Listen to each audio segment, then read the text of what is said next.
অর্থ প্রদায়ক তান্ত্রিক যন্ত্র বা তাবিজ। এই যন্ত্রটি যদি আপনারা ধারণ করেন বা তাবিজটি, তাহলে প্রচুর অর্থের মালিক হবেন। দেখুন যন্ত্রটি খুব প্রভাবশালী একটি যন্ত্র। যন্ত্রটি দেখুন ভালো করে। বিধি: এই যন্ত্রটিকে কুমকুম এবং গ্রোচনার দ্বারা ভূজ্য পত্রের ওপর ডালিম কাঠের কলমের সাহায্যে লিখবেন। তারপর কোনো কুমারী কন্যার হাতে কাটা সুতোর সাহায্যে ডরি তৈরি করে সোনার তাবিজে ভরে বাঁ হাতে ধারণ করবেন। কিন্তু এই প্রতিক্রিয়া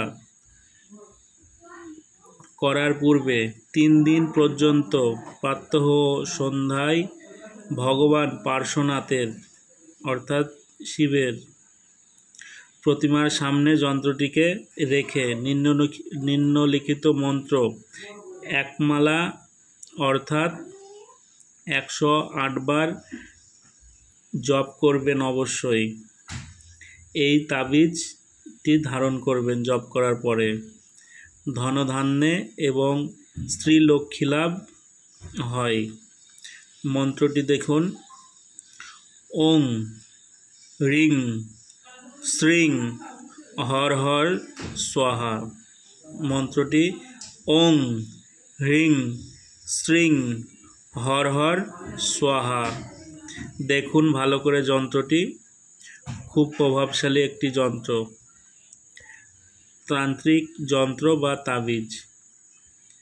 ঠিক যেরকম আছে ঠিক এরকমভাবে আপনারা যন্ত্রটি বানাবেন এবং বাম হাতে ধারণ করবেন। খুব প্রভাবশালী একটি যন্ত্র। দেখুন ভালো করে। আপনাদের যে আর্থিক সমস্যা সেগুলো তো কেটে যাবে, প্রচুর ধনধান্যে ভরে যাবে, আপনাদের প্রচুর অর্থপ্রাপ্তি হবে। অর্থ প্রদায়ক তান্ত্রিক যন্ত্র বা তাবিজ এটি খুব প্রভাবশালী একটি যন্ত্র। যন্ত্রটি দেখুন ভালো করে। ঠিক এরকমভাবেও যন্ত্রটি আপনারা বানাবেন।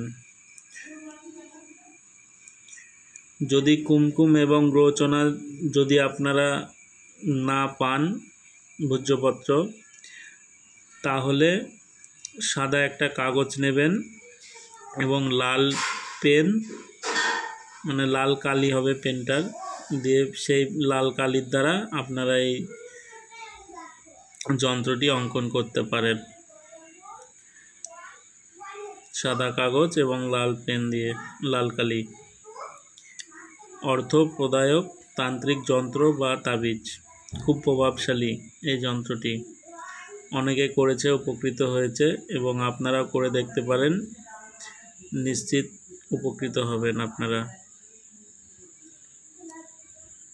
যদি আমার এই ভিডিওটি আপনাদের ভালো লেগে থাকে তাহলে চ্যানেলটি সাবস্ক্রাইব করবেন, একটি লাইক করবেন, ভিডিওটি বন্ধুদের মাঝে শেয়ার করবেন, ভিডিওটি শেষ পর্যন্ত দেখবেন। সবাই কমেন্টে জানাবে যে কে কে এই যন্ত্রটি ব্যবহার করছো, প্রয়োগটি করছো। কমেন্টে অবশ্যই জানাবে। সবাই ভালো থাকবে, সুস্থ থাকবে। জয় মা তারা।